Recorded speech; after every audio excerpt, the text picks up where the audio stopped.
Okay.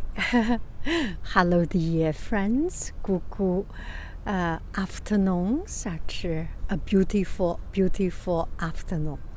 This is a typical California winter. A little bit cloudy, a little bit wet. So I came to this city, Livermore. And on Tuesday, the local museum on the main local history museum opened. So I just want to take a look. Let's go to discover, explore a little bit. So this is downtown Pleasanton with some old typical buildings, and this is the entrance. Welcome to Pleasanton. And people are relaxed. Just quite a beautiful scene. A little bit cloudy, but make it even more unique, because California is always full of bright sunshine. Now here in front of me is a museum on Main. This is the local museum. Quite a history. This is the second time I come here, and I forgot last time. I was quite impressed, but this time I am even more impressed. Now, let's get in. So I just entered into the museum and got a little chat with the CEO, Chief Operating Officer, Operational Director, with Executive Director with this place. And there is a curator inside. Maybe later on I will invite them to talk. So here is the museum. Looks not too big, but for a local, not too big, not huge city museum, this is good. It opens Tuesday, Wednesday, Thursday, Friday, Saturday, and Sunday. It opens almost every day except Monday. And that's quite unique. A small local museum open for so long. So here is the story of this place. So this building actually started in 1912. And used to be the Women's Improvement Club of Pleasanton, and they built this place as a meeting place, reading place. People get together, for women, and then they offered to give it to the city. And the city used them as a city hall, to offer as a city hall place. This is a very center place of the city. The city used this place for some time, and then it started to become too small. It became too small, and then now I have this. You are the curator here, Correct. Right?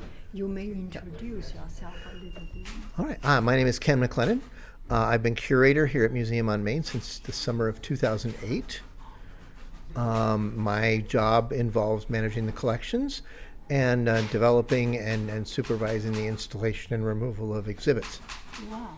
So would you like to talk about this house? Yeah. To start? Did you write that panel? I did write that panel because we had a lot of people asking. So I thought it would help. So there was a reading room from the women's club on this site shortly before this building was built in 1912. And the club purchased the lot and then offered it to the city on the understanding that when the city, to build a city hall, on the understanding that when the city built the hall, that they would include both a public library and a meeting space that the women's club could use. So they offered the land, the city then had to raise the money to build the building. And they raised a bond, and people went for it, that was voted in. And they commissioned a San Jose architect to design it, a local contractor named Charles Bruce to build it. And by January 1914, it was up and running. And it was 2 years. 2 years. Wow. Less than 2 years, really, because the design wasn't really ready till like 1913. And it's a pretty straightforward design, 2 wings, central hall, not very complicated. But it served the city as its primary, headquarters for business until the 1970s. In the early 1970s, it was getting way too crowded, and a lot of offices had already moved out. So they built a new city hall down at the south end of Main Street. That's called Pleasanton Civic Center. So it's on the Burnell Avenue. And if you go down Peters Street, which is our back street, the street that crosses our back, it ends at a T intersection right where City Hall is now. So for the next decade, this became the police station. The police were already headquartered here, but now they get to take over the whole building. And then that became a little too small and a little too outdated for them. So they small town, right? it was a small town, but it was rapidly growing. When this building was built, Pleasanton had maybe roughly 2,000 people, a little more, a little less. By the time they built the new city hall in early 1970s, I believe it was over 40,000. Wow. There had been a lot of rapid growth, particularly in the 1960s. A lot of expansion. They annexed a lot of farmland and built mostly residential developments on it. So yeah, there's a lot of transformation required to catch up to all that growth. And from about 1972 to 1982, this was just the police station. And then they got a new building down near City Hall, and they had to decide, well, what are we going to do with this building? It's been around for 60 years at that point, 70. 1914 to 1980, so about 70 years. It was historic. They knew they wanted somebody they weren't going to tear it down. They wanted somebody here. And the Historical Society had, up until about 1980, 81, they had a building on the fairgrounds that they were using as a museum. Is that still there? The building is still there. It's now used as office space by the Alameda County Supervisors.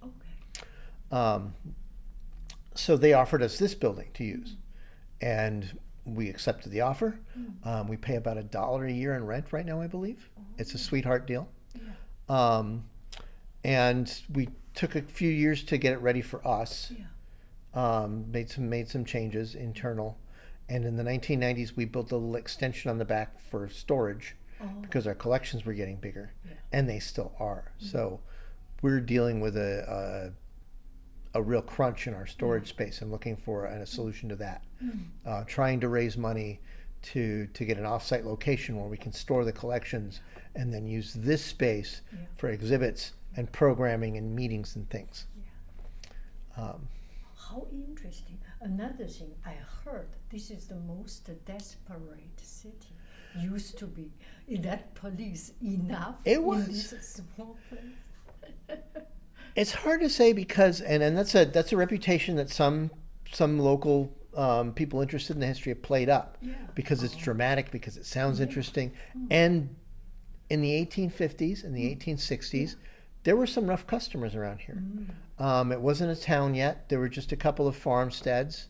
couple of adobes, a store or two. Yeah. So it was an easy place to go get lost if you were running from the law. And as the city developed, as it became a town in late 1860s, Yes. and it was a railroad town, Yeah. so there was a lot of people passing through. Yes. So among the buildings that got put up, a lot of those were bars. Yeah. And that's how this reputation developed. That In this was a that- desperate, this was in this a street? lawless, yes, Main Street. Ah. And so the history's been a little garbled over the years. People don't always get the threads of the story straight, and they mix things together. But we did have a history of cattle thieves and other outlaws moving through the valley because it was a safe place to go hide, and also because the Amador-Livermore Valley is a convenient way to get from the Bay Area to the Central Valley. Yes. If you're going to Fresno from Oakland, this is probably one of the easier ways to do it. Yeah. Even now the highway. Right. That's why 580 goes where it goes. Exactly. Yeah. So yeah, the reputation as the most desperate town in the West is a little bit overblown. But we did have a lot of outlaws. We did have outlaws coming through. We did have a couple of big incidents where sheriff's deputies confronted some of these bandits, and those stories are in the history books to consult. You will write a book about it. Well, there's another guy, a guy named John Bossenecker, who's written a lot of books about the history of law enforcement in 19th century California. Okay. He's written wrote books about Sheriff Harry Morse, a biography of the Alameda County Sheriff in the 1860s, who sort of put a lot of these bandits behind bars and ended their careers. He's written a biography of the bandit Tiburcio Vasquez, and he's written a couple of collections of essays about various other incidents and aspects of law and order in California in the 1850s and 1860s. This is good books. Bossensecker for people who want to go look it up. John Bossenecker. Okay. Okay. I will write it down later. Yeah. Okay. And it's on the bookshelf there. Okay. So you Then I can will copy it, take a picture, save you some time. This one, does this have everybody on it? Oh. Yeah, I did. So this is the book he has just mentioned about. I was Yeah. looking for Okay. Now, frame with the Pleasanton on it. You don't and sell that? this one is You have the authored hardware store? by the curator Yeah, himself. hardware store. There's a place. Something that you are proud or particularly fond of in this place? Possibly my favorite item in the whole collection, and that changes because we get new stuff all the time, is we have a classic dynamite detonator, just like in a Roadrunner cartoon, Oh, with the plunger, and the wires come out of it. It looks just like Wile E. Coyote used it, and I love it. oh, you have such collection. It's an item we have in the back. It's not on display right now. Is that to be connected to the industry of this place? Or? Yes, there was a company that was sort of in between Pleasanton and Livermore. It was called Coast Manufacturing, and mostly what it made was explosives Oh, for industrial use primarily, but everything from things for mining to things like just dynamite that farmers would buy to blow up stumps, and various other uses. And they sold fuses and the explosives and all kinds of cool stuff that you use for those purposes.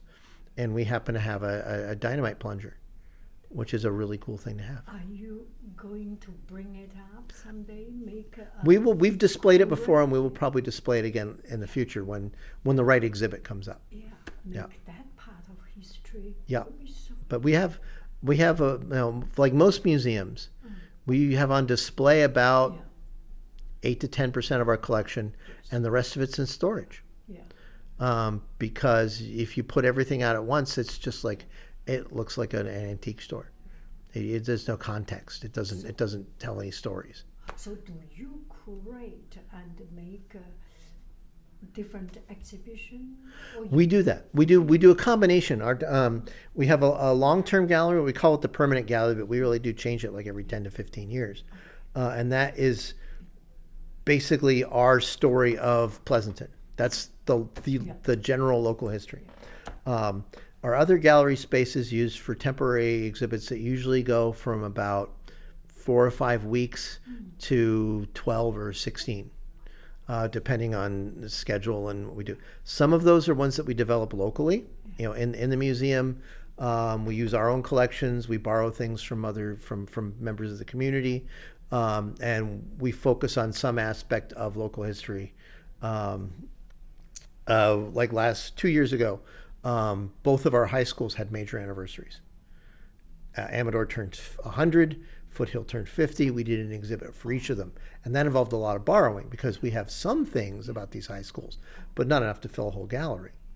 And it would help get all the alumni involved in that history, which was really cool. A lot of our other exhibits are things that we rent, and we'll do an 8-week booking or a 16-week booking for a traveling show, which is often California history, but not always.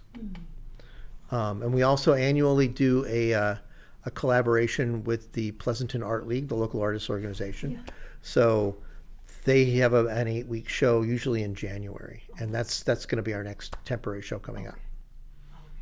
I will come to see more changing, so bring people coming back. Yeah, to bring people coming back. And the PAL show, as we call it, usually runs from mid-January to mid-March. Okay. All right. Thank you. Thanks. Thank you. So this is Ken McLennan. Yep.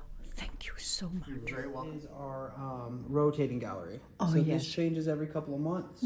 Right now, it's an exhibit put together by our high school students. So this was all done by our high school volunteers. Wow. They picked the theme immigration stories. So this is the research, and then here are the interviews they did, and they put the whole thing together. I'm very proud of them. Wonderful.